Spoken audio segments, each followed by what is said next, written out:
It's been spectacular. I've ridden in South America, I've ridden in the Alps, I've ridden all over North America, and the riding out here is epic. On-road, off-road, you name it, Israel has it.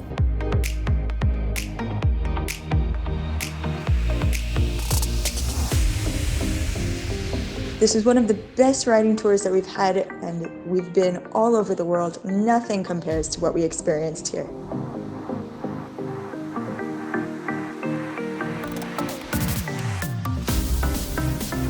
One of the best riding tours we had was the one in Israel. To ride in such places, arrive hungry and then eat the local food is just priceless.